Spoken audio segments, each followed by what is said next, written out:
Since this has happened today, and the general has gone away from our VA system, good old what's his name? I practiced it 3 times and I forgot. Thank you. General Shinseki has put in his resignation.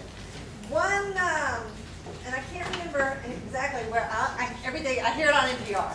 Okay, so I heard it on NPR. And one suggestion for our VA, because my husband is a Vietnam vet, and we have to drive all the way to Martinsburg.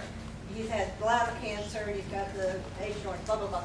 One of the best suggestions I've heard was, if you can't get the guy to the hospital, why can't we have the VA pay for us to go to a local doctor, local hospital? Well, actually, Kathy, a couple. One, thank you for your husband's service. 2, the VA already does spend about 10% of its money on private care. And I do think we need to take a look at whether that, particularly in terms of if it's elective surgery, maybe you need to go to a VA facility, but if it's emergency something else, there ought to be another option. So I agree with that. And let me make a couple comments about the VA. One, the VA has had problems for a lot of years. And I want to talk about that in a minute. I think it was kind of curious. I guess it's some of our potential opponents who I think are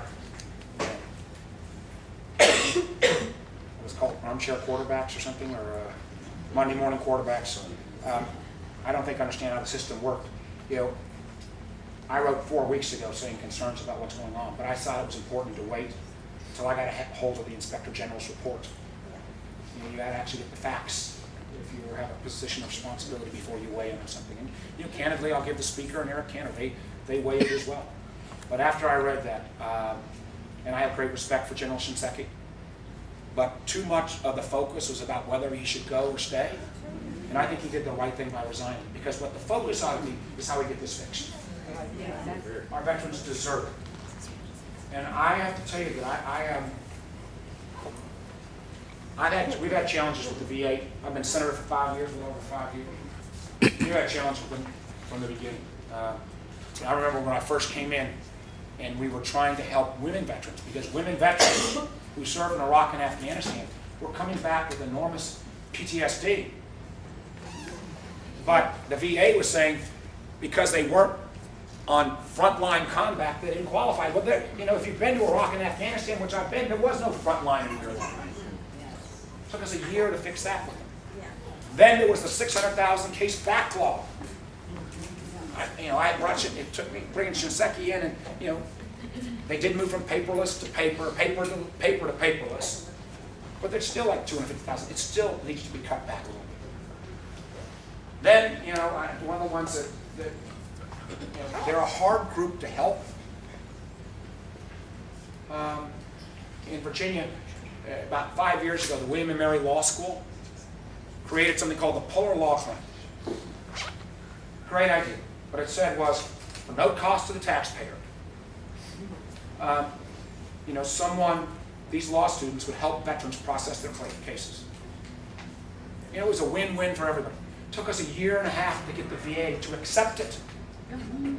After all these years, the VA only accepts 3 organizations to be official, I don't know what they're called, sanctioned helpers or something.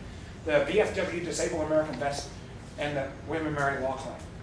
Which is crazy. It took that long. Now we've got 15 law schools. My goal is to have 50 law schools and 50 law firms help. And so the challenge at the VA, I think we do need to look at, can you get service in an effective way, particularly for people who have to travel. But this is a problem that not only needs management, but it needs to change the whole culture. The men and women who work at the VA need to recognize that they have a moral and national service responsibility to treat these veterans with respect. And while I think it's important that we change the management, we also need to change the culture. And again, let me give you at least a partial solution idea. Because again, it's easy to point out the problem. I want to hear people who've got ideas on a solution. And I'm going to be putting this out more later. Shouldn't talk about that. How many of y'all remember about 4 or 5 years ago when, remember my dad, who's a now 89-year-old World War II Marine veteran at Iwo Jima, I thought he was going to personally kill me on this one, when he read and heard about all of the challenges at Arlington National Cemetery.